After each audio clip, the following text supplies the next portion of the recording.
The first scene of the series shows a random village after it was decimated by an army of Physis, aka the dark, dirty, and horrifying monsters with wings and wriggly flesh. The hero that's supposed to save the village, Faria, arrived there a little bit too late as she couldn't find any survivors from the attack. Devastated, she closes her eyes and sings a song to pay her respects to the people of that village who lost their lives that day. Her song resonates all over the ruined village with statues, half-demolished buildings, and other inanimate objects rejoicing in her soft voice. After singing for a short while, her assistant, Ellen, ran towards her to report her findings to her. Apparently, there was no successor, and the entire village was extinct. Faria sucks up her fuck up, finishes the funeral song, and leaves the village to be lost to history forever. In the next scene, Uli village gets attacked by the same army of Physis that laid siege to the first village. After watching his entire village get destroyed by the Physis monsters, Nemo, who is the only survivor, faces the monsters all by himself and readies himself to either kill them or die trying. At that moment, Faria's train was traveling along the meadows, shadowing the Uli village. Ellen could see the fire from the train, and she informs her master about it. Instead of falling into despair, Faria changes the course of her train and heads straight for Uli village. Meanwhile, Nemo keeps struggling to find a safe space to hide himself, at least until some form of help arrives. He witnesses the monsters eat a woman's head alive and turn her into a Physis monster before racing towards the train station to hide there. On getting to the half-demolished train station, he finds a briefcase and opens it, hoping to find something that might help him there. Sadly, he didn't find anything at all. Soon after, one of the Physis monsters attacks the man and calls his friends to come check out their new meal. Nemo gives up on any hope of living and surrenders himself to his enemies. Just then, Faria's train approaches the village, and Faria is seen on her short skirt casing out the joint. When she gets all the information she needs, she grabs her lance and unleashes her lightning attack on the monsters, threatening to kill the lone survivor of the village. Nemo watches the hero from Grand Seed Academy summon her heroic spirit, Eunomia, to help aid her in taking down all the big bad monsters as she takes on another different form. Faria ends up destroying all the monsters threatening Nemo, and gets enough time to introduce herself to him. Apparently, Nemo is a new student at the Hero Academy called the Grand Seed Academy. After exchanging names, Faria thanks her heroes for helping her save at least one person that day. Up next, she takes Nemo with her to her train, and then sets her rails for the academy. Hours later on the train, Faria serves Nemo some black coffee, and Nemo tastes coffee for the first time. As any soy boy would behave, he didn't like the taste of authentic black coffee, so Faria helped him add some sugar. Moving on, Nemo asks her to tell him why she saved him back then. Faria thinks for a while and tells him she did that because she felt the need to protect someone from those terrible monsters, and made sure she did when she found him. Nemo comments about how bad those ugly things left his village, but then Faria tells him about her hero, Eunomia, who fought alongside her colleagues to vanquish the of darkness. Long ago, their world was driven to the brink of ruin by the evil Nestra. However, the 7 knights stood up to him and took him down, hence restoring world peace. Before they left the world, they all came together to create the Grand Seed Academy, a school that protects the world, and is funded by donations from all over the world. Faria explains that heroes are bred in that school, and amongst the heroes, 7 knights are picked every generation to inherit the powers of the dead heroes so their legacy can continue living. As they have their little discussion, another Physis monster is formed in the Uli village. In the meantime, Faria congratulates Nemo on becoming the most recent student in the school. Moments later, the Physis monster that was formed earlier rushes towards the train and derails it.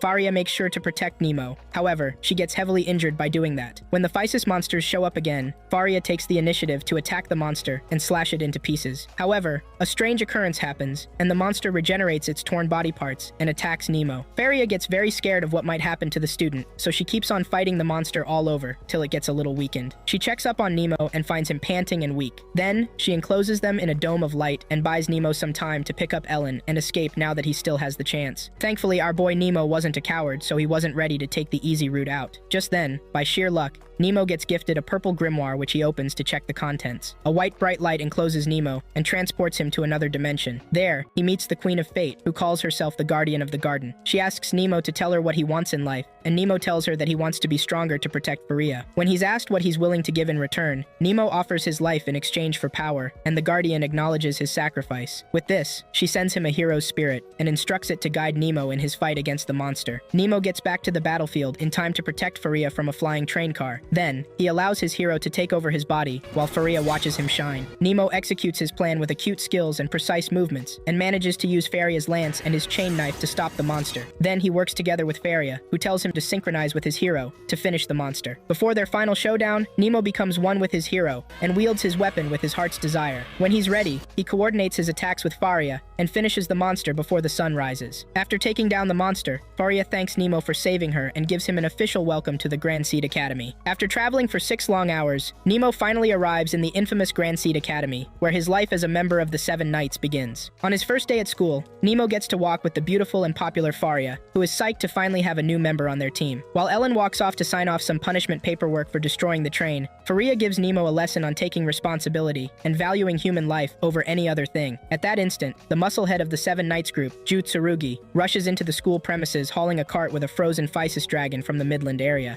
Nemo asks Ju about his powers, and Faria tells him Ju is the successor to the hero, Spike, and his superpower is ice-themed. Ju boasts about being the strongest of the Seven Knights, but then Nemo asks him a few weird questions about the monster he's taking with him. Ju tells him not to feel sorry for such monsters, since they've spent so much of their time killing and turning thousands of people into one of their kind. With that, he races to the research institute and leaves Nemo with his tour guide, Faria. Nemo is a little marveled over how powerful such a knight can be to haul a huge dragon like that. Anyways, Faria takes Nemo to the office of the 7 heroes. Before their arrival, 4 of the heroes, Gareth, the creep with elf ears, Shirley the uptight sassy lady, Ju the musclehead, and Galden the cute guy with dog ears, all arrive there to witness the emergency meeting called by their leader, Faria, who also turns out to be the president of the Student Union Council. They mouth off a few derogatory words at their president for asking them to come over for a meeting she was late to. Moments later, Faria shows up with Nemo and her assistant, Ellen. She takes over the discussion and introduces Nemo to the entire group, making sure to let them know that he's a new student and also the latest member of the Seven Knights. All 4 of them, including Nemo himself, are a little shocked by this development, but then Faria already made her decision, and there is no going back. Shirley objects to her statement and implores Faria to rethink her decision to bring Nemo into the group, without letting him pass through the appropriate channels. But again,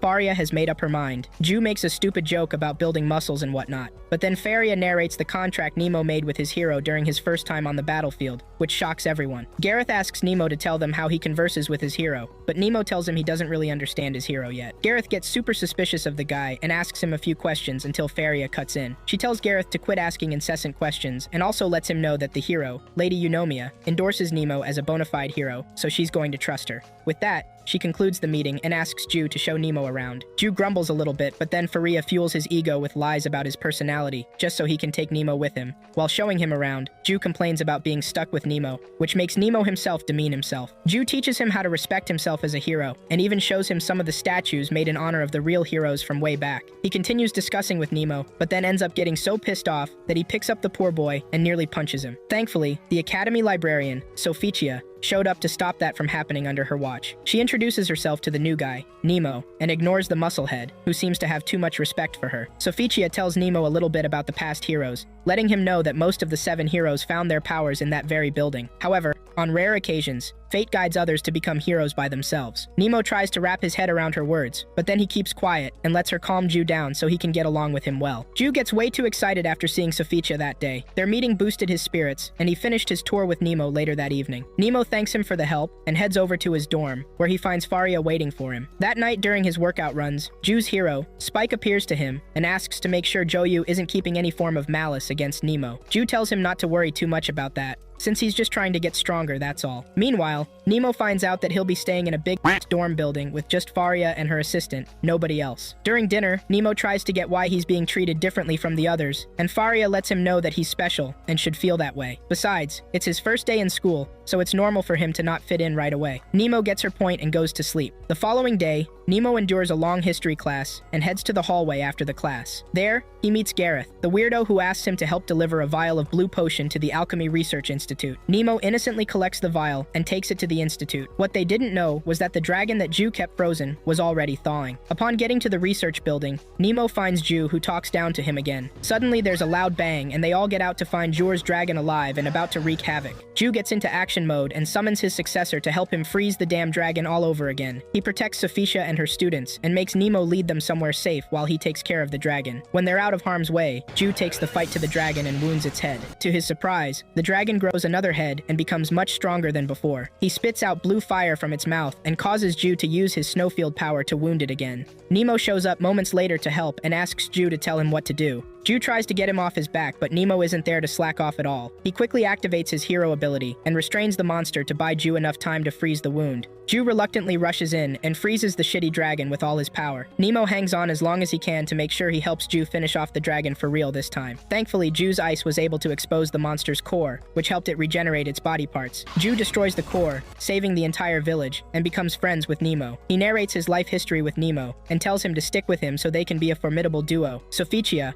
who was watching them fight from her quarters, finally realizes just how strong Nemo is and wishes him to come to save them. Faria receives the report of the battle from Shirley that evening and discusses Nemo's power with her. Apparently, she's scared of his power and wishes to keep his powers a secret by putting him on the board and keeping a very close watch on him so that he doesn't end up going out of control. On their next meeting, Nemo and the other members of the Seven Knights discuss the recent developments concerning the Physis attack around their locale. Gareth gives them a presentation to show just how vast the Physis monsters have spread so far, and tells them that they have to keep working together if they're to have any hope of defeating the increasing Physis monsters. Besides, Faria tells them they just received some funds from other countries from around the world and can carry out their operations with ease to protect the world in return. She then dismisses them for the day and rewards them by cooking them her special croquette. While the others get scared of eating her food, Nemo finds Faria's food to be very delicious, as it's his first time having croquettes. Soon after, Faria brings them another batch and urges them to dig into their meals so they can enjoy the croquettes while they're still hot. After eating, Nemo heads out of the dormitory with the boys, Gareth, Ju, and Gildan, who are very shocked to see him down so many croquettes in one sitting. They tease him a little bit, and then move on to shower him with compliments and praise for helping Ju beat down the monster dragon the previous day. Ju gets overexcited as usual and says something disrespectful to Gilda, something about him fastening his belts so Nemo doesn't overtake him. Their meeting ends on a good note, and Nemo continues on his own to stare at the night sky. Sophicia finds him all alone outside and stops by to say hi to him. She tells him not to feel down about his power, and instead, embrace it and make everyone proud of him. Nemo thinks about her words and starts thinking of what to do next. Up next, Gildan and Ju are seen walking together when Ju stops and says his goodbyes to his friend, just so he can continue his night training to keep fit. Gildan feels a little behind and thinks about doing some extra work in the woods just so he can catch up to the others. Ju realizes that his buddy is sore about what he said when he was comparing Gildan with Nemo, and he tells Gildan not to think too much about it. Gildan puts on a fake smile and fools Ju into thinking he is fine. Thankfully, the doofus takes the bait and heads back to his dorm room. Moments after, Gildan gets his mental health ready to begin his training, and he rushes to his secret spot. In the next scene, Nemo is caught in a dream and finds himself in a burning library room. He looks around to understand what is happening and finds his hero calling to him right in front of him. Nemo wakes up and finds out that he's just dreaming. However, Faria knocks on his door and hurries him to get dressed as they've been called to action. Nemo does just that and joins them on the blimp, which takes off to their next mission. On their way there,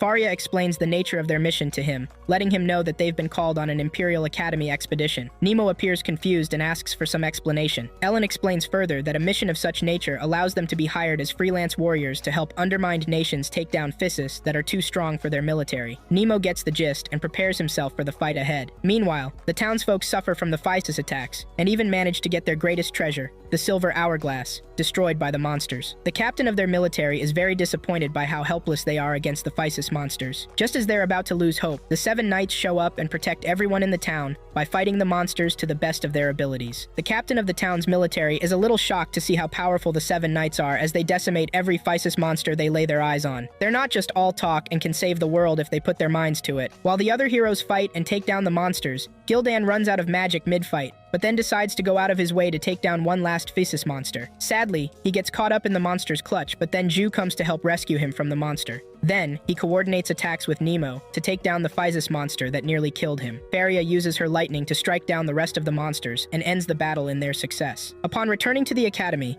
Gildan gets himself treated in the infirmary by the nurse there, who notices him spacing out. She tries to find out what's happening to the cute dude, but then Gildan shies away to return to his training. Later that night, Gildan is seen slashing trees with his sword in his secret spot in the woods. His hero, however, could feel something very wrong with his successor but didn't say anything. In the meantime, Ju finds Nemo on the balcony and hands him an apple to thank him for earlier. Then, he moves on to talk about Gildan and the heavy amount of responsibilities the little guy often has to endure. He's the prince of a nation and has a lot of eyes watching him from everywhere, so it's normal for him to feel the need to work excessively hard. Ju was also sorry for acting like a jerk and telling Gildan that he was a burden earlier. What those two didn't know was that Gildan already surpassed his limits on magic and was slowly being possessed by an evil spirit in the woods. Nevertheless, Ju continues telling Nemo about his buddy and wishes that Gildan would get the point and not try to kill himself in every fight. Seconds later, they feel a rumble in the ground and rush down to check out what happened. Meanwhile, Faria reports on the happenings of their mission earlier and listens to her superior complain about the Physis's weird habits of destroying hourglasses wherever they attack. In the end, he instructs Faria to keep a close eye on the boy, Nemo, and make sure he doesn't lose control of his powers. Faria ends her meeting and walks out of the room with her assistant, Ellen. Ellen complains about her not having the best sleep and tells her to try getting more rest while she can. Just then, Shirley shows up alarmed to inform her about the Gildan problem. Around that time, Gareth, Nemo, and Joe all gather around the monster that Gildan had become to try to save him. At first, Nemo couldn't understand how Gildan could turn bad, but then Gareth tells him that it only happens when they try to channel too much energy to activate their hero powers. Now that Gildan's out of control, they have to bring him back to order by any means necessary. Ju chooses to end his friend's life, but then Nemo speaks some sense into Ju and Gareth's head,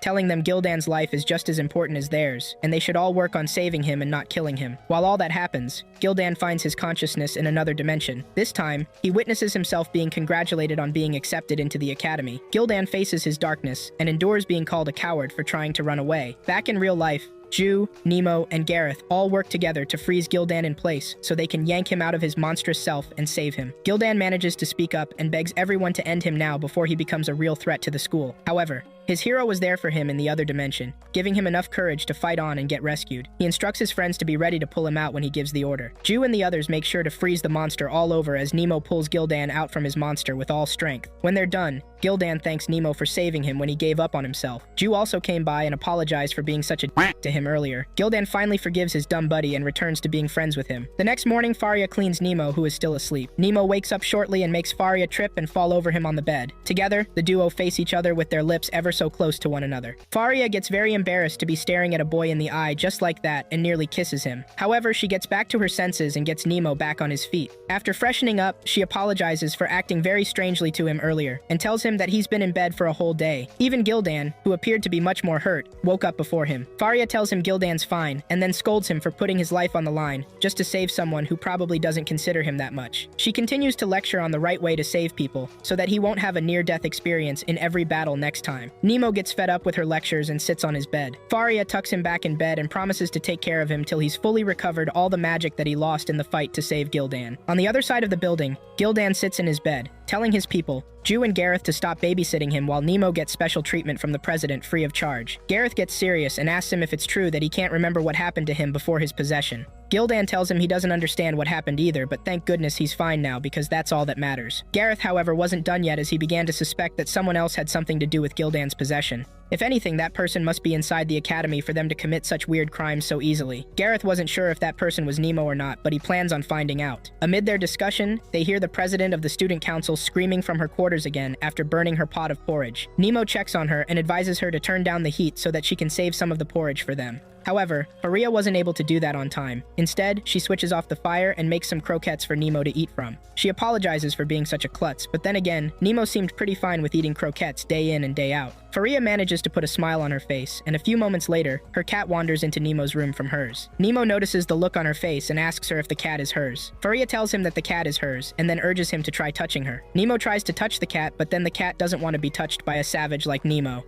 Instead, it ran away like the cute kitty it is. Over the next few hours, Faria makes sure to help Nemo out with his chores, such as bathing, and making sure not to scare him to death in the shower. After doing all that, Faria takes a breather on Nemo's bed and nearly falls asleep. However, her assistant, Ellen, shows up with more work for her to do and calls her attention to it. After hearing her master complain about the excessive amount of work she's been getting lately, Ellen advises Faria to hand over some of the paperwork for her to do. Sadly, Faria is a hands-on type of person and would rather prefer to do things herself to avoid errors. She leaves Nemo with Ellen and heads back to her office to complete her work. Ellen pours Nemo a cup of tea and tells him not to think too badly of the president, as it's in her nature to go out of her way to help others. As he drinks his tea, Nemo asks Ellen if she's known Faria for a long time. Ellen tells him about her origin story. Being a direct descendant of the hero, Eunomia, Faria has always been taught to become a knight since childhood, and that spells volumes about why she's so strong today. She needs to focus strongly on things that matter and make sure she does her job very well. Nemo gets scared of being such a bad burden to Faria, but then Ellen tells him not to think that, as Faria sees him as a very important asset in their team. When Nemo asks why, Ellen tells him it's because he's the lone survivor and the only person she could protect that day. Later on, Faria, Gildan, Ju, and Gareth all show up to discuss and check up on Nemo. Gildan teases Nemo a little bit and makes Nemo almost drop the bomb on Faria's pet. As for Gareth, he prepares a special decoction to speed up his healing process so he can be back to normal in no time. Ju keeps saying rubbish in front of Soficia till she leaves the room for them to all enjoy. After she's gone, everyone has a good time and plays cards with the prince. Nemo beats Gildan 3 times in the same card games and listens to them talk about summoning their heroes and talking to them to help them win the matchup next time. This makes Nemo sad, as he still doesn't know how to summon his hero yet. He tells his people about his supposed disability and asks for their advice. While the others sympathized with him, Gareth called his case an abnormality. Ju suggests Nemo ask Soficia about it so he can get the answers he needs from her. Seconds later, Shirley sees herself in and complains to them about their noise. Faria explains things to her and apologizes on everyone's behalf. Shirley accepts the apology and hands her more paperwork to fill in, reminding her to get some rest and not to forget about the grave situation they're all in. Faria receives the paperwork and thanks Shirley for the visit. Shirley leaves shortly and stops somewhere to think about what she heard when she eavesdropped on Nemo's conversation with the others when he mentioned that he can't talk about his hero. Shirley gets a little concerned at Nemo's secrets and visits Ellen to perform some weird ritual, which she also calls her little secret. By evening time, Faria and Nemo catch her pet cat roaming free in the corridors, and Faria gets very afraid of what might happen if Shirley finds her cat roaming around the lobby, as pets aren't allowed in the lobby. Shirley and Ellen are seen climbing up the stairs when they notice something weird with Faria and Nemo. Thankfully, she didn't spot the cat hiding behind her, and managed to spend the entire evening searching for their stubborn kitty. After tracking him for a while, they managed to find him atop a tower. The stupid cat still managed to get himself stuck on a platform that was already weak. Realizing that the cat's going to fall, Nemo jumps and catches it, then throws it at Faria as he falls to his death. Faria thinks fast. She catches him right before he dinks down to the roof below him and tells him to hang on to her hand so he doesn't fall. Nemo, however, knows that Faria would fall with him if she kept on holding his hand for an extended period. He tells her to let go of him so that he can fall alone, but then Faria holds onto his hands and eventually falls with him. On his way down, Nemo's hero appeared to him and saved both of them from falling. Faria wakes up in Nemo's hands and finds one of them clutched up on the roof. The cat finally brings itself to Nemo and hugs him like a sensible cat would. Up next, Faria keeps watch on a sleeping Nemo, as she gets really worried about Nemo. Her hero, Eunomia, appears to her and tells her not to worry too much about Nemo. She warns her about a storm that's coming and hopes she's ready to face it. The next morning, Nemo wakes up and heads straight to the library to talk to Soficia about his hero. Soficia, after hearing all he had to say, asks him why he's so hellbent on finding out about his hero. Nemo tells her he finds it weird to not be able to speak to his hero yet, so he thinks that he could ask her for help. Soficia takes him to a part of the library to check the ancient text, hoping to find information about his hero. Sadly enough, they find nothing, but Soficia promises to keep searching everywhere to get something about his hero very soon. Nemo thanks her for the help and rushes back outside. Shortly afterward, Mina, one of the members of the student council committee, shows up to return a book she borrowed earlier from the library. She asks about the boy who just left, and Soficia tells her a bit about Nemo.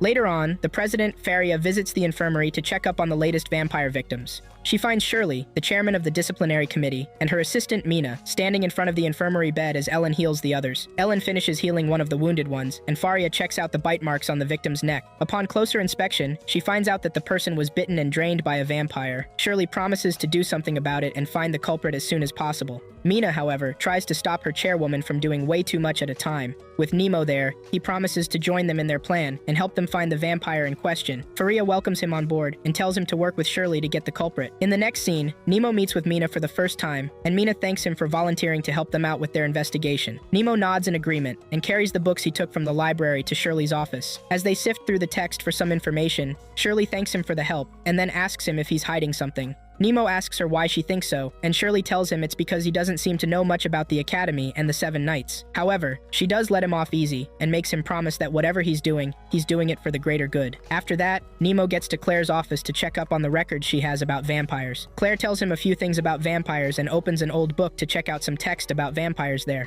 She opens it a little and finds what she's looking for. Then, she hands the book over to Nemo, telling him about the vampire's weakness, which is fire. Before Nemo leaves her office, she asks him if Gareth ever talked about her in their conversations, but then Nemo tells her no. Claire goes on a rave to talk about Gareth's coldness towards her. Nemo ignores her and checks the entrance to find Mina waiting there for him. He joins her and walks home with her that night. However, on their way home, Mina tells him about a weird rumor that's been spreading all over school. A rumor about Shirley being the vampire that's been biting those kids so far.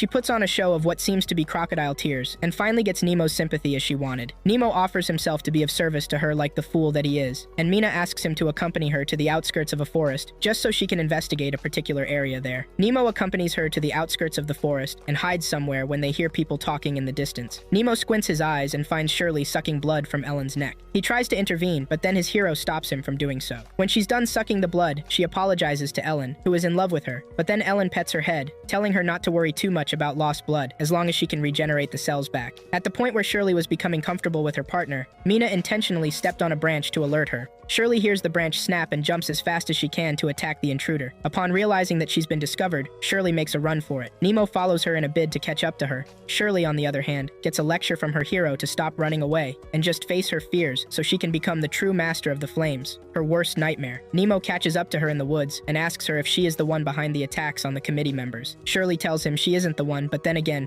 she knows he won't listen to her, so she attacks him in her hero form. Nemo defends himself against her attacks and listens to her origin story. Born in a harmless vampire family, Shirley has always been forced to endure the fear and hate the humans had for her clan. Even despite her family being harmless and pure, Shirley still lost them to the humans. Ever since her huge loss, she's been going from town to town just to survive. Now that she's found solace in the school, she feels bad about leaving again. Nemo tries to get her to stay with them in the school, but then again, Shirley isn't so sure. Eventually, she calms down and decides to follow Nemo's advice. With that, she gets to a rooftop to talk about her next move. Just then, she finds Ellen in the hands of a physis monster and hopes on Nemo's rope so she can get to the building where Ellen is kept. Getting there, they find Mina waiting for them to arrive. As it turns out, Mina is also a vampire and has been the culprit all along. She's been working behind the scenes to frame Shirley and make her run away from school. Apart from that, she's also a member of the Physis cult group, whose wish is to eradicate the Seven Knights so that the nations of the world would bow to them. Shirley asks her why she's still around when the cult members have already been exterminated. Mina lets her know that they haven't been eradicated yet. Instead, they've been storing power for a long time so that they can carry out their plans and create a new world with them as the sole rulers. Moving on, she tells Shirley to join her as a fellow vampire and help her bring down the humans. However, Shirley isn't a snitch or a betrayer. As such, Mina accepts her fate and decides to bring Shirley in by force. She works on knocking Nemo down so she can have her time with Shirley. However, Nemo keeps on coming back and defending against her attacks. When it comes down to it, he Mina's hands and watches her grow another one. This time, Shirley joins the fight and uses Mina's weakness against her. After a few more discussions, Shirley decides to use both of their weaknesses against Mina. Nemo has an epiphany from his hero, and finally figures out a plan to take Mina down. He tells Shirley to hold her down while he creates his attack, and Shirley does just that. With only minutes to spare, Nemo constructs the baddest gun ever and shoots a death ray, which he calls Legis Breaker, at the perpetrator Mina. Mina doesn't stand a chance as the death ray kills her instantly. The following day, Shirley takes Ellen into her quarters to take care of her wounds. In the meantime, she checks up on Nemo and implores him to keep their recent revelations a secret from the others. She bites Nemo's neck, tastes the flavor of his blood, a weird one, and then leaves him to keep doing his thing. A few days later, Gareth is seen in the library investigating a certain ghost in the old ruins of the library that Mina, the idiot who turned against Shirley, was investigating before she was discovered. He meets with Sophicia to ask her a few things about the old library and the ghost living there. Sophicia tells him about Genius, the library head at the time when the old library was still standing. It's said that the old librarian, Genius, used to be a double agent for Physis, but Eunomia took him down and left his carcass there to rot. To this day, Genius's curse still haunts their school, and it's an even popular story nowadays. That night on his way out of the library, Gareth runs into Claire, who is rushing over to get him the text he's been searching for at her office. After giving him the books, she asks him why he's so interested in the old library, but Gareth ignores her and thanks her for the help. The following day, Nemo finds the entire school to be in a happy mood. He asks Faria about it, and she tells him that it's about time for the annual traditional festival held by the school to cool off from all the fighting. As they discuss, Faria takes Nemo to the cafeteria, but somehow has issues opening the stuck door. Claire shows up and helps them out, so they all get to eat at the same table. During lunch, Claire complains about her man, Gareth, who doesn't have any regard for her. Claire confesses her love for Gareth, but Nemo doesn't seem to understand what she meant at the time. He asks her to explain the meaning of love to him, and Claire does a pretty practical job of explaining it. Besides, she was hoping she'd invite Gareth to come to the dance with him by nighttime,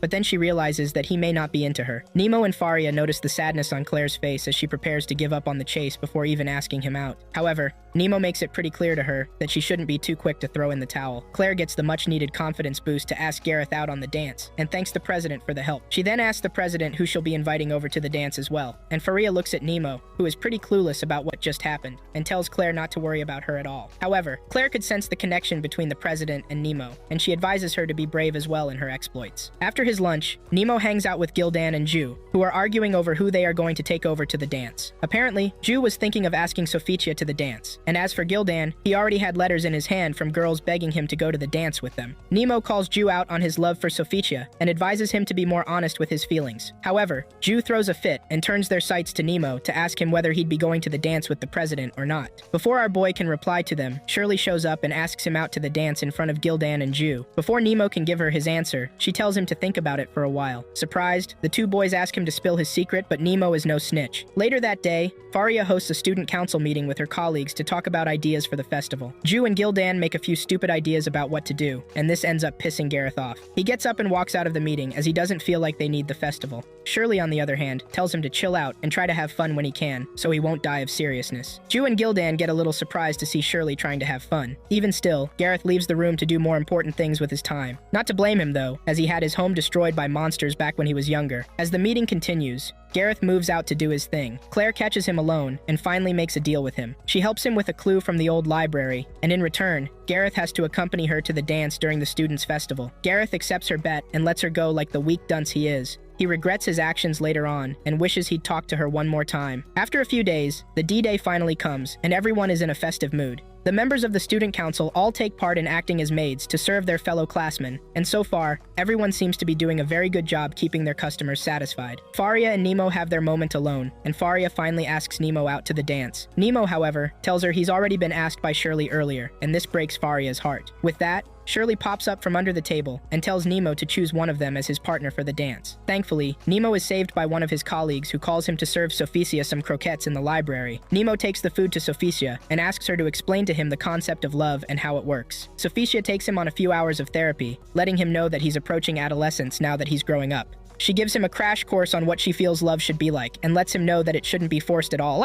With the little information he was able to gather from Sophia, Nemo makes his decision and heads back to his colleagues to continue doing his thing. On getting to their workspace, he asks after Faria, but then Gildan and Ju tell him she's in her office. Before letting him leave, they try to get him to tell them who he'd be going to the dance with. Nemo ignores them and goes to visit Shirley first. After getting her attention alone, he tells her to ask Ellen to the dance instead of her. However, Shirley was having cold feet and didn't know how Ellen felt about her. She admits to asking him out of spite and apologizes for confusing him. Shortly afterward, someone calls her and she goes to answer them. Elsewhere, Claire makes her way to the old library, desperate to find something for Gareth. She walks over a pitfall and falls into a dark tunnel. Then, she walks around the place and finds a huge door in front. She uses her separation alchemy to open the door so she can gain access to the room inside. Meanwhile, Nemo catches Shirley alone again, and this time, he tries to talk some sense into her head. He let her know that it was okay to be rejected as long as she tried. At least now she'll have no regrets. Shirley finally asks Ellen out. She thanks Nemo for the help and tells him to ask the president out as well so they can go together. With that, she meets up with Ellen and finally asks her out. To her surprise, Ellen agrees to go with her. That night, Nemo gets to dance with the woman of his dreams as Gareth for his woman to show up. What he didn't know was that his woman had been consumed by a purple magic book that had been sealed in that ruin for a while now. Claire gets possessed by the spirit in the book, but she manages to find time to return to the surface to dance with the man of her dreams.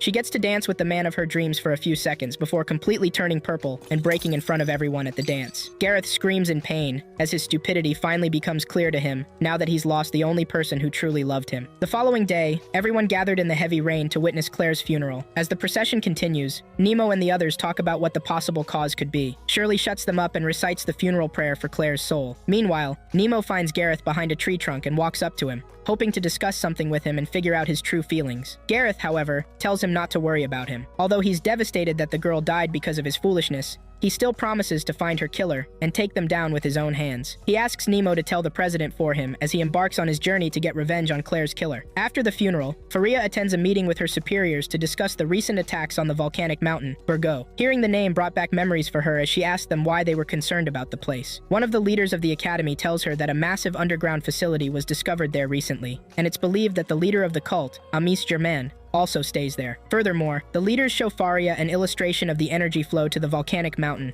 and tell her that the bastards who call themselves the Physis have been after the silver hourglass in the area. They have to take action before they destroy the silver hourglass or harness its power for themselves. As for how they plan on doing that, the leaders advise Faria to lead a team of all the 7 knights alongside an army of students to take the fight to the volcano and take down Amos and his terrible monsters before it's too late. Also, the leaders tell Faria to be more careful of the double agents living amongst them in the academy. The possession of Gildan, the release of the dragon, and even Claire's death are not ordinary at all, so there should be something she can do about it. Faria promises to form a secret squadron to hunt down those enemies that live within their walls. With that, she ends the meeting and returns outside with her assistant. Ellen tells her to calm her balls and think of the battle with the Physis volcano as a necessity. However, Faria was scared she might not make preparations in time before they wage the war against the Physis. Ellen cooks up a plan to help everyone prepare well for the fight ahead. Later that evening, Gildan shows up to explain the new battle plan with his colleagues. Then, they all shift their sights to Nemo, asking him to tell them a thing or two about the mountain, seeing as his former hometown used to be near the place. However, Nemo lies and tells them he can't remember the location, and with that, he leaves for Claire's grave to think about things. Sophicia finds him there and engages him in a discussion about the death of a student and Claire in particular. Sophicia tells him not to worry too much about things since his hero is helping him. Besides, she feels like his hero will help save them all when the time comes. In the next scene, Eunomia appears to her successor, Faria, and gives her an important mission to reveal the truth about the old library once the war is over. Gareth, however, spends his time in the library checking ancient texts to figure out what happened to his love, Claire. Eunomia died of the same curse after defeating Genius in the old library. Gareth figures Claire must have died by the same curse, and he was super pissed at that for happening. The next morning, Nemo visits Faria singing a very familiar song and asks her about it. Faria tells him her hero used to sing it and it kind of rubbed in on her eventually. Nemo nods in agreement and continues talking about Faria's wishes for everyone. Faria is a little hesitant about the path she's chosen to follow. Her father always wanted her to be her hero's successor, and that's what's been in her head so far. Nemo, however, tells her to calm down and look at the good she's done so far. Faria realizes that she's also trying her best to keep everyone, and she thanks Nemo for helping her see that. Up next, Faria leads an entire army from the Grand Seed Academy to the volcano to fight the Physis monsters. On getting there, Ju and Gildan split their battalion in 2 and coordinate ground attacks to keep the small fry at bay, while Faria and the others infiltrate the volcano from above. Their plan works, and Faria manages to gain access to the building alongside Nemo, Shirley, and Ellen. Shirley takes care of a few of the small fry there, and Faria tells Ellen to stay behind and watch their back. With that plan, Faria and her people manage to get themselves to the inner chambers of the enemy base. There, they find an experimental lab with crooked pods scattered all around the place. The pods are suspected to house the artificial humans created by Amos and his people. They walk carefully through the entire room until they see one of the broken pods. Before they could wrap their heads around things, 3 villains who also had heroes showed up to make their fight much harder for them. The leader of the pack of 3, Retta, introduces herself as the successor of the Great Empress, Irene, and lets Faria and the others know that they all have heroes of their own. Without further ado, Retta and her other 2 colleagues, Castras and Volux, split Nemo and his girls to take each of them one-on-one. Volux takes on Shirley, Castras takes on Nemo, and Retta takes on Faria. In the meantime, Ju and the others continue their fight outside the volcanic mountain as they slash, slice, and spice up their enemies. Faria loses the fight against Retta, but then refuses to give up. Nemo realizes that Faria is in danger, so he stops his fight with Castries and asks him if he values the lives of his teammates, just as he values his own. Castor gives him the answer he's looking for, and Nemo uses that to create a dust screen so he can leave the spot and get to Faria's. On getting there, he finds Retta as she's about to take Faria down and stops her. Together, Nemo and Faria work towards taking Retta down with their powers and weapons. Sadly, Retta proved to be too strong for them, so she was able to stop them before Castries arrived. Castries calls Retta a weakness, and nearly kills her and Nemo together. However, Nemo saves Retta and tells Castries to get off his high horse and protect his partner. While that happens, the leader of the cult, Amos, watches over his people from his seat and prays to his goddess Nestra to help reveal the true son of destruction now that the time for destruction has come. In the meantime, Faria and the others keep on fighting each other with Castra and her people getting much stronger than before. Gareth finally musters enough courage to get to the basement of the library where Claire was killed. He opens a few doors and finds himself in a room with a Physis altar there.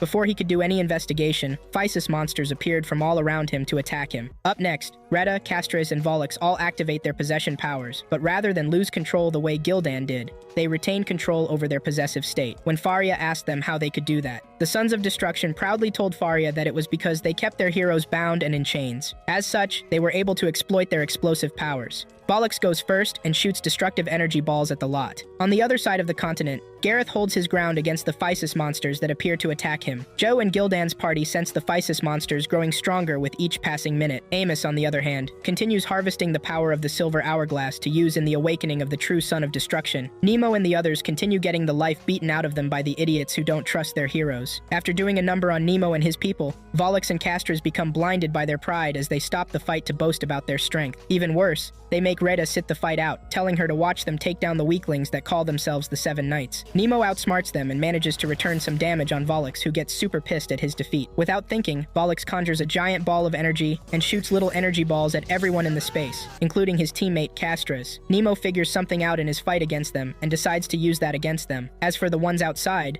Ju and his partner Gildan keep defeating every Physis monster as they come. Volux swallows his pride and begs Retta to do something about Nemo and his people. However, something really weird happens as the heroes in their bodies begin to rebel against them. Seeing as the heroes were kept chained, they defied their hosts and began to tear them apart. While Volux and her Castries writhe in pain, Retta keeps questioning her existence. Amos has always taught them to use their heroes rather than trust them so they can be stronger and fulfill the true potential of their heroes. Sadly, that was the lie of the century, and even Amos knew that. Nemo moves closer to Rita and tells her not to give in to that horrible teaching as he's a testimony on his own. Moments before he explodes, Castris tells Retta not to listen to what Nemo is saying. Clearly knowing that it's his time to die, he moves closer to Faria and Shirley, hoping to take them with him when he explodes. Shirley, however, would rather die than let that happen, so she makes sure he explodes and dies alone.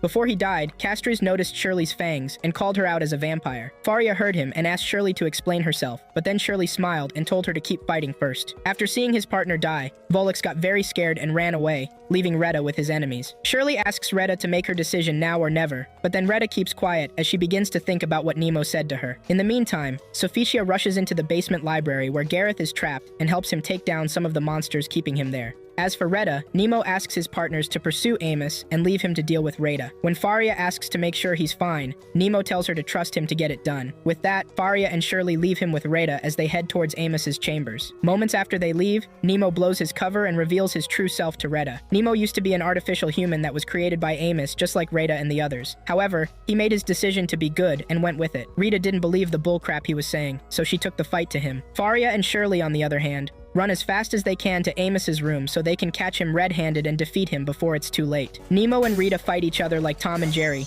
At one point, they both stop and Nemo tells Rita to quit being so adamant and just accept her hero as she is. Even still, Rita wasn't ready to abandon all her values and her life to believe in an idea she was never comfortable with. Nemo ends up beating her and pinning her to the ground. He charges at her with his chain knife to take her out, and Retta gives up. Just as things are about to end for her, her hero speaks up and urges her to accept her powers so that she can fight and be victorious in the end. Retta suddenly gets a burst of energy and emits a yellow aura that pushes Nemo out of the way. She then begins to question why she was even born in the first place, and Nemo tells her to follow him to Amos's quarters so she can find that out by herself. Retta compliments Nemo and calls him a kind person, but Nemo knows he's far worse than that. He's a terrible liar. Later on, Volux finally arrives at his master's throne. He begs Amos to save him from dying like his friend did, but then Amos tells him he's just disappointed in them. Initially, he thought the Son of Destruction would be amongst the three of them, but now that the true Son has arrived, he has nothing but contempt for Volux and his teammates. After saying all that, he uses the power of the hourglass to kill Volux while he waits for the arrival of the true Son of Destruction. A few minutes later, Faria and Shirley finally get to his chambers and confront him in a fight. However, Amos tells them to be happy, as they'd be sacrificed to their high goddess Nestra. After fighting off the Physis in the library basement,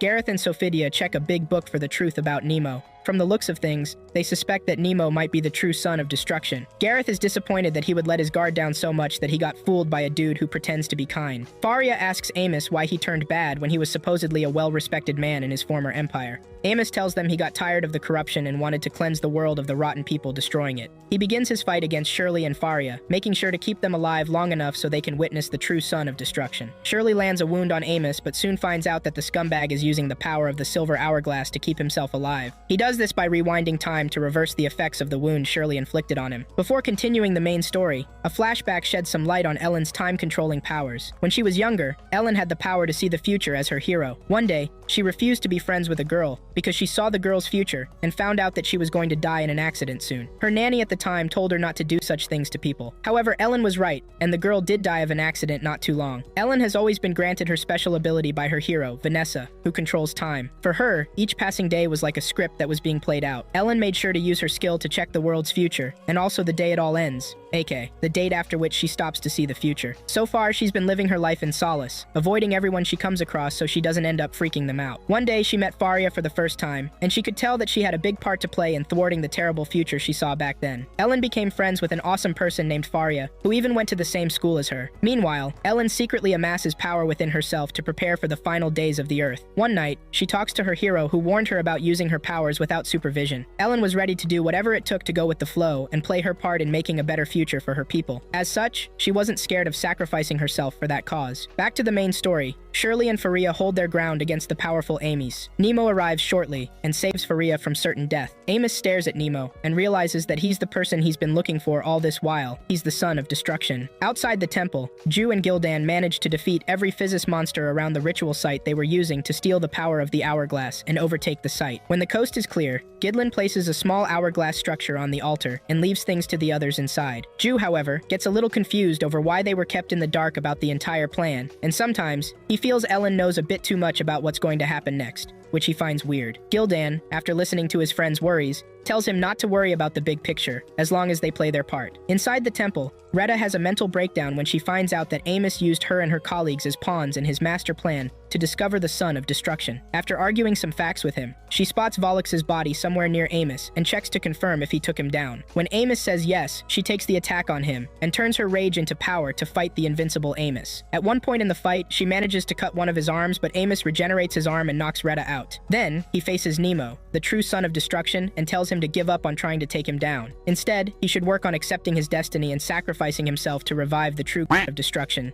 Nestra. The dimwit also calls himself the true hero and goes on to speak about his blind values and absurd qualities. As the man speaks out his jargon, something he said about a curse catches Nemo's eye, and he wonders what he truly meant by cruise. In another scene, Gareth finds out the real truth about the curse from Sophicia, who is suffering from the same effects Claire suffered from moments before she died. From what she could point out, anyone can contract the curse just by knowing about it. Gareth was very concerned for his teacher Sophicia, as he connected the dots about Claire's death. Still, he's willing to risk getting the curse just to know more about the man who created it, genius. In the meantime, Amos keeps beating down Nemo and his partners one by one. After knocking all of them out, he controls Nemo with his purple hands and strikes him with purple lightning to force his innate powers out. Faria couldn't do anything but shout and scream at the top of her voice as she watched her man get torn apart piece by piece. Just then, Ellen shows up and stops Amos from doing more harm to Nemo. He talks down to her and undermines her ability to beat him. Ellen only smiles and asks her captain to leave things in her hand. Then she faces her enemy and tells him about his ritual site and how she will stop his absurd regenerative abilities. Faria gives her the go-ahead, and Ellen stops time for a bit with the magic she's been amassing for years to come. With that power, she accesses the hourglass structure on the ritual site and channels it to the temple, using it to stop time. Amos tries to stop her before she completes her spell, but it is already too late as Ellen is well prepared for this. She sends Amos's attacks back to him and breaks the time dust in the ring Amos wore on his hands to give him power. Now that he can't regenerate anymore, she resumes time and feints to allow her people to take over from there.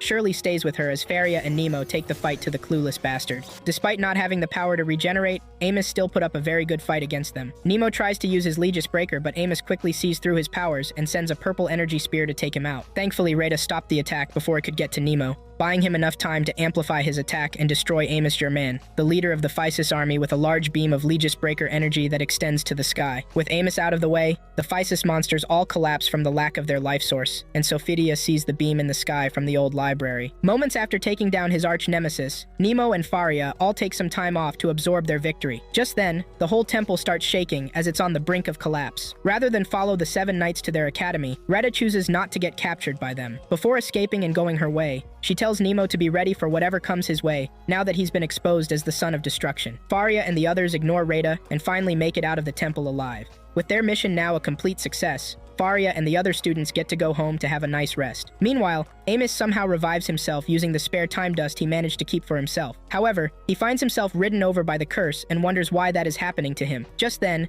an unidentified woman who looks just like Sophicia appears to him surrounded by a purple aura and breaks the bad news to the man. His life was a lie, and he's been the pawn ever since. As it turns out, Amos was deceived by this mysterious woman all along, and he was used to expose the son of destruction, who later turned out to be Nemo. Amos couldn't believe his ears as the curse spread towards every part of his body. In the end, he realizes that unlike Volux and Castries, he is the biggest fool to ever live. The mystery woman watches Amos's body turn to dust and recounts her plan to destroy the world, not knowing that Reta was there, listening to everything she had to say to Amos and herself. So, in a nutshell, the mystery Sophitia woman snitched on herself. As they return to the school premises, Gildan, Ju, Faria, Nemo, Shirley, and Ellen are all surrounded by soldiers led by Gareth. Gareth accuses Nemo of causing the bad things happening in the academy, and then exposes his ass to be an artificial being that was created by Amos and his people. Ellen, who seems to have seen this coming, sighs and opens the stage for another dramatic event to play out. Nemo gets arrested and taken to prison to await his trial. About a day later, Faria and Ellen pay Nemo a visit to the prison to talk about his connection with Genius and the Son of Destruction. From what she could point out, Nemo is the same person who formed the contract with Genius and activated the curse in the old library. Not only that, Gareth, who was hiding and hearing their conversation earlier, inches closer to Nemo's cell and accuses him of bringing calamity to their school. At their next meeting, Gareth and the others discuss Nemo and what his trial would look like. Gareth presents some of the research done by Sophitia that somehow ties Nemo in connection to everything bad that's been happening lately. What's even worse is the fact that the curse of the old library was activated upon his arrival, so that's something worth pointing out as well. Gildan was the only person who didn't jump to conclusions and blame Nemo for their bad luck. To him, there's someone behind the scenes framing this guy, and that's the person they have to be scared of. Gareth gets sad and tells everyone that he just wants to know the truth. Faria and the others paint Nemo to be a bad person, leaving only Gildan to follow his instinct and prove Nemo's innocence. After the meeting, Gareth walks to Nemo's cell and tells him not to try anything funny so he doesn't end up getting killed on the spot. He also tells him about the preventive measures they put in place to keep someone like him in check. Nemo smiles and tells him he has no intentions of using his succession. Gareth gets pissed and exposes Nemo's corrupt arm. Nemo tells him his arm reminds him of the terrible person he used to be. At the time, Faria was already coming down to visit him, but then she stopped midway and hid herself to listen in on their conversation. Nemo tells Gareth his origin story as an artificial being produced en masse alongside his brothers and sisters in that base. Back then,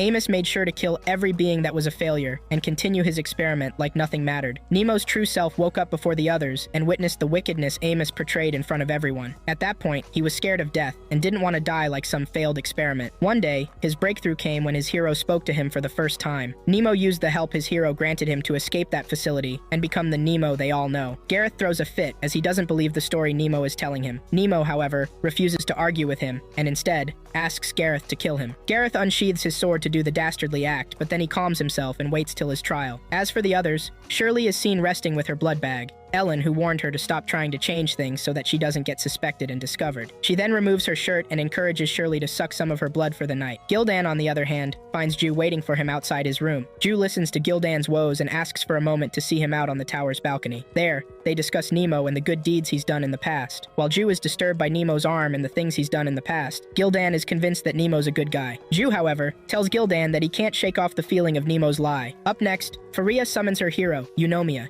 and asks her to tell her what happened in the library. Eunomia shows her the crystal curse on her arm, and Faria asks if she got attacked by Genius. Eunomia tells her to be wary of digging too deep into the truth, as she might get affected by the curse as well. However, Faria was willing to risk it all for Nemo, as she couldn't bear to see him executed. Eunomia checks to make sure she knows what she's saying, and when Faria tells her she's serious, she decides to take her somewhere within the old library to reveal the entire truth to her. Getting there, Eunomia unlocks the door to the room where the cursed book rests, and Faria walks in, only to get engulfed by the book's power. In the next scene, Gidlin meets with one of the jurors judging Nemo's trial, and blackmails him into doing whatever it takes to make sure Nemo gets exonerated. After he meets with the fat man, Gildan heads outside and finds Shirley waiting there for him. To his surprise, Shirley offers her undying support to him, and lets him know that she's on Nemo's side. As for Ju, the musclehead is seen training his swings in his secret spot in the forest. Sophitia, the suspicious snake, approaches him and gives him her listening ears. Ju tells her he doesn't know what to do yet, but Sophitia tells him not to worry too much about himself, as she believes that he will save them all. Nemo, on the other hand, struggles to understand his existence as he can't tell what he is anymore. Faria revisits Nemo's ruined village and traces the house where Nemo was born. She enters the dilapidated structure and finds a family photo of Nemo and his parents, and notices Nemo wearing a weird red pendant. She leaves the house and finds the pendant lying on the floor. Confused, she wonders what the pendant is doing there, and as she bends to pick it up, Retta shows up and accuses Faria of following her. Faria tries to explain things to her, but Retta doesn't care to find out what is up.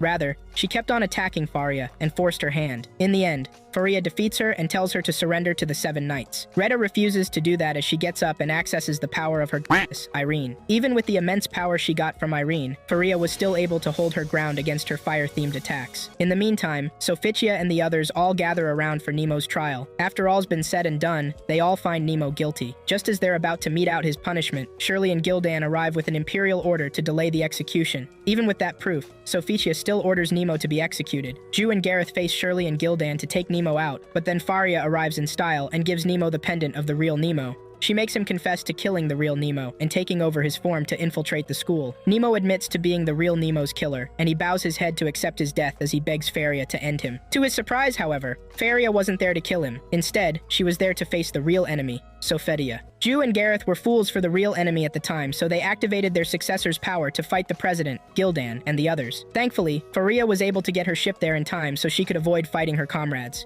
Ju tries to take down the ship, but then Retta, who was piloting the ship at the moment, slaps him away. Faria manages to get Nemo on her ship in time and escape before Sophetia kills him for real. Moments after rescuing poor Nemo from certain death, Retta and Faria tell him the truth about Miss Sophetia. Nemo cannot believe Retta would even think about helping them out, much less tell him the truth about Sophetia. Sadly, she was correct as Faria tells him everything. Apparently, Sophetia knew about everything that's been happening so far, and was working behind the scenes to make Nemo use Genius's powers. As for how the seal got triggered, Faria tells Nemo that it must have been the Legis breaker he used in the Burgo Mountains. As they discuss, something shakes the ship, and they all look back to see the familiar purple hue from the magical vortex coming from the cursed book. Those on the ground also notice the vortex appearing, and run the risk of the Earth getting destroyed by the vortex. If their calculations are correct, the entire planet would be absorbed in the vortex in the next 60 hours. Rather than find who's responsible for this, Gareth spends his time powering up to find and kill Nemo, as he believes he's the reason behind the vortex. In the meantime, Shirley, Ju, and Gildan all think about their next move. While Gildan and Shirley are more inclined towards learning the truth, the musclehead just wants to kill Nemo. Also, Gareth gets to Sophitia's office to get some more dark powers, so he can be strong enough to beat Nemo. Nemo, on the other hand, gets served some tea by his lover, Faria.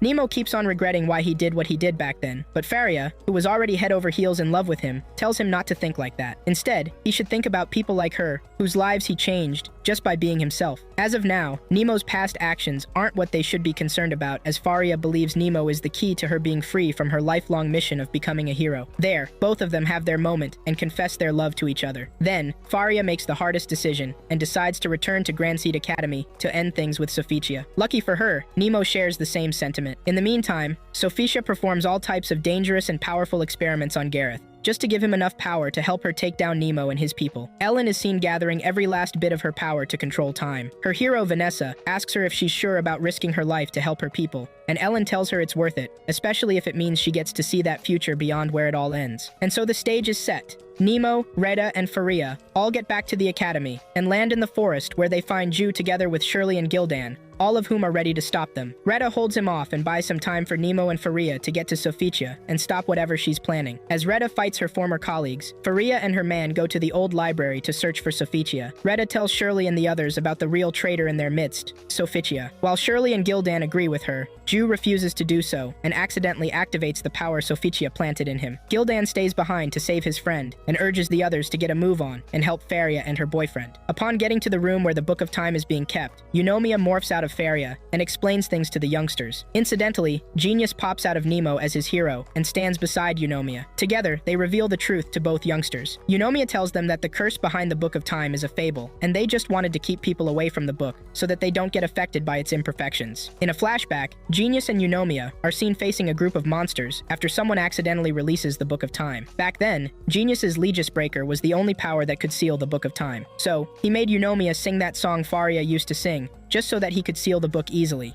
With that, he fuses his soul with the book and binds himself with it forever. Now that Sophetia is about to undo the seal, Faria gets a little concerned and asks him why Sophetia knew so much about the Book of Time if the whole thing was supposed to be a secret. Perhaps someone was there at the time the seal was happening? Before Genius could say anything, Sophetia showed up and told them that she was there at the time. Sophetia was obsessed with Genius back then, who was in love with Eunomia, and she was jealous about it. Faria asks her how she's still alive after hundreds of years, and Sophetia tells her that she kept coming back to save the world. A long time ago, she thought of using the vortex to destroy the world and create another one. However, Genius and Eunomia never understood, and they even ostracized her. Nemo tells her he isn't going to let her destroy the world, and even goes to attack her. However, Sophetia blocks his attacks and continues her story. Genius killed her the day after he realized that she was working for Physis. Somehow, Sophetia managed to transfer her consciousness into different bodies over the years, just so she could take her revenge on Genius for betraying her love for him one day. Faria asks her why she's so bent on killing Nemo, and Sophetia tells him it's because he's the only person who can destroy the Book of Time. Gareth shows up a little while later and cuts off Nemo's hands. After getting his hands on Nemo, Sophetia stabs him in the back and calls him stupid for believing such bullcrap about her being the good guy. With him and Nemo Nemo out of the way, there's nobody to stop her grand plan of destroying the world with the Book of Time. Just when Sophitia thinks everything is all over, Ellen shows up and reverses the wound on Nemo's hand. Nemo, on the other hand, gets into a trance and finds himself facing the real Nemo he killed before taking over his body. The other Nemo was pretty chill and told him to live so he could fight for the ones who loved him. He helps the fake Nemo recall why he's alive now and pushes him back to the real world via his hero. Nemo gets back to normal as Ellen restores every part of his body. Ellen tells him to remember the reason why he has to live, and when he does, Nemo finally acquires his succession card to fight with Genius by his side this time. After helping Nemo get his arm and powers back, Ellen collapses to the ground and gets picked up by Faria. Ellen tells Faria that Nemo dying would mean the end of their world as she knows it. Seeing as she couldn't let that happen, she managed to rewind time to the moment Nemo nearly lost his hand. Nemo gets his shit together and confronts Sophitia in a fight. Sophitia, on the other hand, absorbs the Book of Time and expands into a monster with a portal on her belly. Now that she's a hideous monster, Sophitia believes she can end Nemo and the pesky 7 Guardians, so she can achieve her lifelong aim to destroy the world. In the next scene, Gildan wakes his friend up and tells him not to get tired yet, as the worst is yet to come. With that, Sophitia expands further to become a giant right in front of everybody. She makes stupid comments about how small the world is, but I think we all know that jealousy got the best of her. Without further ado, she warps everyone on the ground into space-time destruction portals and creates Physis monsters to kill people and propagate themselves. Thankfully, Faria and the others were able to show up on time to cull the Physis monsters being created. Nemo gets another meeting with his hero, Genius, who tells him to destroy Sophitia as quickly as possible before she gets completely absorbed in the time vortex. Retta, Ju, and Gildan also show up to offer their support to Nemo. Nemo takes a moment to greet and welcome everyone back on the battlefield. Then, he leaves for the leader of the bunch, Sophitia. In the meantime, Shirley spends some time with her lover, Ellen, after realizing that she is going to die. She asked Ellen to try to live with her, but then Ellen wanted to die. Shirley begs her to stay with her for eternity, just as she can't live without her one true love, Ellen. Somehow, she convinces Ellen to drink her blood and turn into a vampire so she can keep living. Faria, on the other hand, arrives at the main body with Nemo. With a dangerous purple wall being put in to protect the main body, Faria gets ready to use all the power that she has left and even risks accelerating the effects of the curse just to bring down that wall so that Nemo can enter the wall. Just as she's about to do it, Gareth shows up and uses every last bit of strength in his body to forge a hole in the purple wall. With his body turning purple from the crystal attacks, Gareth turns every bit of his anger into power and atones for his sins by opening a hole in the wall for his people to get on. Faria and Nemo finally get to Sophitia's sub-body and take her through the anime talk about morals and values. They try to convince her not to control the world, but also struggle to save it. Sophitia, however, lets them know that controlling the world isn't her aim either. Since there's no true path to happiness for her, aka no true love for her, she can only try to destroy everyone like the selfish brat that she is. Nemo and Faria tell her to shut her trap and listen to reason. Their heroes and the other heroes resonate in one voice to make Sophitia know that the flames of the heart can never be extinguished as long as they are together. Sophitia gets very pissed off at Genius, aka Nemo, for not accepting her wishes this time. She gets attacked by Nemo and Faria a few times before sealing and encasing herself back into her bigger body. Nemo and Faria work together to take down the giant called Sophitia. At one point in their fight, Nemo and Faria combine their powers, the Legis Breaker and Faria's lightning powers against Sophitia's Death Ray, and this manages to light up the entire battlefield with everyone watching the marvelous display of wit and strength. In the end, Nemo and Faria finally manage to cut Sophitia off her giant body. Faria loses the ability to use her succession for a short period, but Nemo's still able to stand tall. Sophitia, on the other hand, still had her vortex on her belly. She makes a dramatic display in front of everyone to prove to them that she still has plans to take down the enemy. Nemo abandons all his self-pride and transforms into his true artificial form. He makes sure to mend things with Faria before rushing into the fight. Retta, who was spectating the fight from another end, gets a little shocked to see an artificial being bond with a hero like it was nothing. Nemo takes the fight to Sophitia and lets her know that he is going to do anything he can do to live, as he won't ever want to disrespect the memory of the real Nemo by dying. In their final fight, Sophitia stabs Nemo in the chest, but then Nemo strangles her neck. He gives his hero ample time to spend with his crush, Sophitia. Sophitia begs Genius to recognize her as his lover and promises to return things to the way they are. However, Genius wasn't ready to trust a crazy woman like that, so he sacrifices himself and reseals the Book of Time with Sophitia inside. Nemo and his people finally get victorious in their battle. With time, everyone slowly got back to their normal state, with Ellen and Shirley being lovers forever, now that they're the same kind. As for Ju, he keeps training to protect everyone in his stead, not knowing that he already had a crush spying on him. Gareth somehow survives the fight and gets teased by his friends for crying his heart out and apologizing to them. As for Faria and Nemo, they go on a journey to search for ways to eliminate the Book of Time and prevent it from getting into the wrong hands forever. Nemo has lost his succession powers now, but Faria wasn't at the very least. Concerned about that as long as she gets to spend eternity with her new man. Nemo also feels the same, and he acknowledges her love for him as they embark on this very important journey together.